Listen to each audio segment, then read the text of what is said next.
me start with the role, or what role, race might be playing in the backlash to President Obama these days. Former U.S. Congressman Kwesi Mfumi of Baltimore was the president of the NAACP, and Drew Weston is a professor at Emory University and the author of The Political Mind.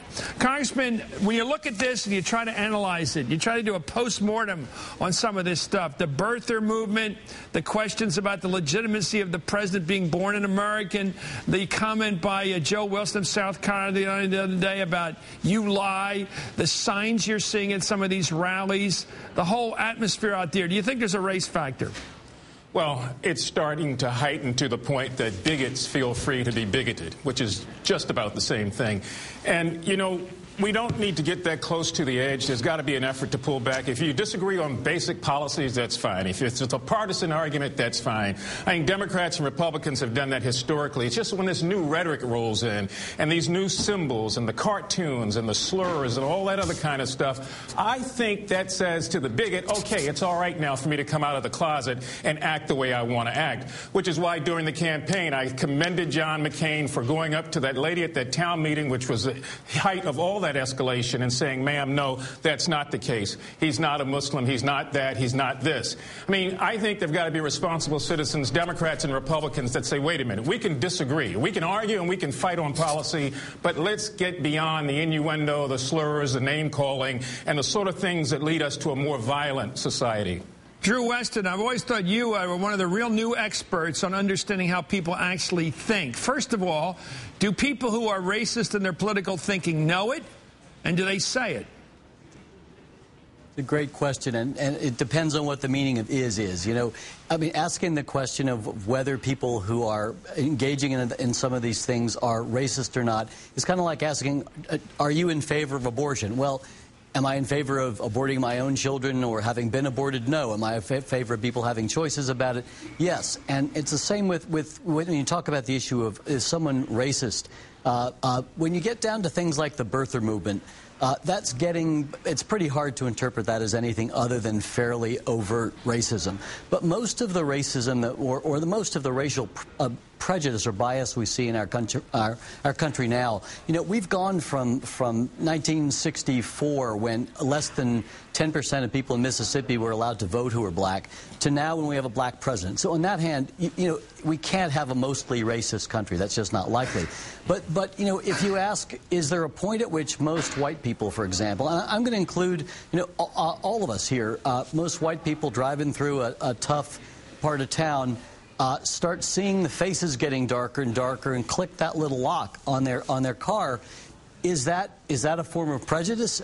It's certainly an unconscious almost reflex that people have. And it's the same reflex, by the way, that leads when you scan people's brains and you show white people a picture of a black male. You'll see an activation in parts of the brain that are involved in fear. And that's not because people are consciously racist. It's just because unconsciously they've got some associations of black males and scariness. Well, let me get back to Congressman Kwesi Mfumi. Let me ask you, sir, you're head of the NAACP, the organization which is celebrated for its expertise as well as its advocacy. The question of legitimacy, let's get back to that. Not whether you agree with this president or not, but whether you agree with his right to be president. Do you see that legitimacy question still out there? Well, I think it's still out there with the birthers who continue to say he's not legitimate, he's not qualified, he didn't meet the qualifications. But in the minds of most Americans, I think most people have come to accept the fact that this is our president. We're going to get behind him. We can disagree with him, but we've got to have some sense of unity in our country while at the same time not giving up our right to disagree. What gets me, Chris, is that I've just seen this shift taking place where the rhetoric has gotten sharper. And yes, maybe Pelosi was right. Maybe we are starting to enter that charted or uncharted area where people feel free enough to act out what they want to do. And so skinheads become more outspoken and the bigots become more outspoken. And I think most of the opposition to President Obama's health care proposal is based on basic partisan policy differences. However, there is a slither out there of opposition that continues to be based on race, will always be based on race, and will always see him not just as our president, but as, quote, that black president to which they may not have any loyalty. Okay, let's go right now to President Jimmy Carter. This is what he said when he reiterated his belief that racism is behind a lot of this anti-Obama rhetoric out there. Here he is at Emory last night, Emory University. Let's listen. when a radical fringe element of demonstrators and others began to attack the President of the United States of America as an animal or as a reincarnation of Adolf Hitler, or when they waved signs in the air that said we should have buried Obama with Kennedy. Those kind of things are beyond the bounds of the way presidents have ever been accepted, even with people who disagree. And I think people that are guilty of that kind of personal attack against Obama have been influenced to a major degree by a belief that he should not be president because he happens to be African American. It's a racist attitude. We're going to get to the more dangerous aspect of that question, what I want to get to in the next segment after this break. But let me go right now to Drew and to Congressman Mfume. Drew, first of all, this question. This sense that you can go to a rally and hold up a sign talking about the man in the White House being some kind of animal, that he's a Hitler guy. The fact that somebody would know they can get away with carrying a sign like that without being shunned, pushed aside, even beaten up, tells me there's a license out there.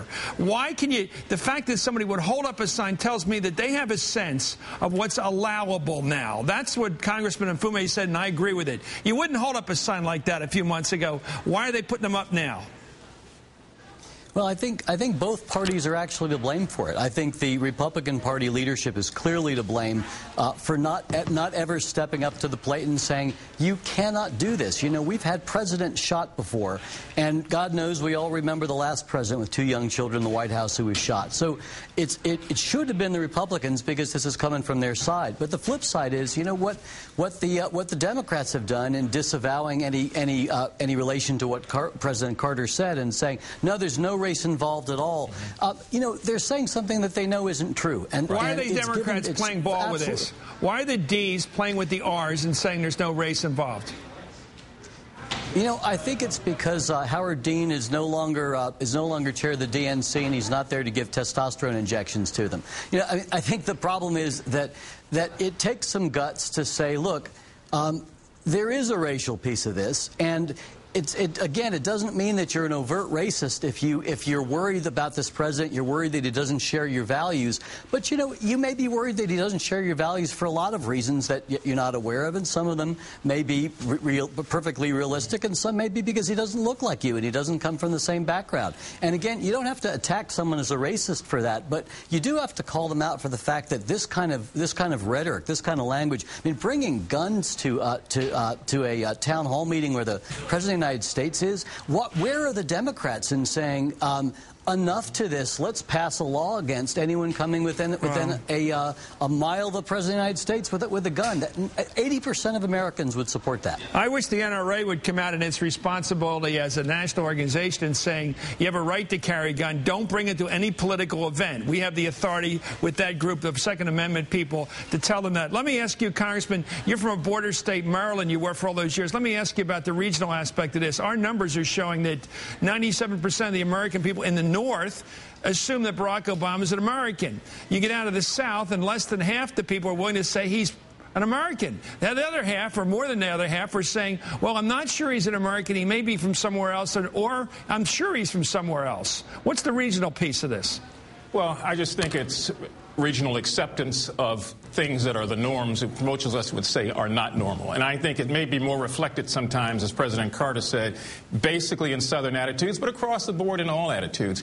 And, you know, Chris, I'm kind of old school. I wish we had the days of Tip O'Neill and Bob Michael and Walter Cronkite and Mr. Roberts and Howdy Doody, where people would stand up and say, you know, we can only go so far. We're going to disagree. We're going to fight. We're going to argue. But at the end of the day, we're going to be Americans, and we're going to stand up against the things that are wrong. This simply is wrong. And quite frankly, I'm surprised that my party is saying, oh, no, racism has nothing to do, bigotry has nothing to do with a piece of this. A piece of it is directly attributable back to bigoted attitudes that people share. You know, back in the old days, you're taking a charge of the Democrats there. Let me say something against the Republicans. There was a time when people like William F. Buckley would stand up to those in the conservative movement who were birchers, who were John Birch Society types who thought that General Eisenhower was a communist. That it's unbelievable what they were charging. His brother Milton was a communist. There are those who thought that being a conservative meant being anti-Semitic. People like Bill Buckley stood up and said, no way can you be part of our movement. Where are the conservatives out there saying, don't bring a gun to a political meeting? This isn't the 30s in Germany. Thank you, Kwesi and Fumi. Thank you, Drew Weston.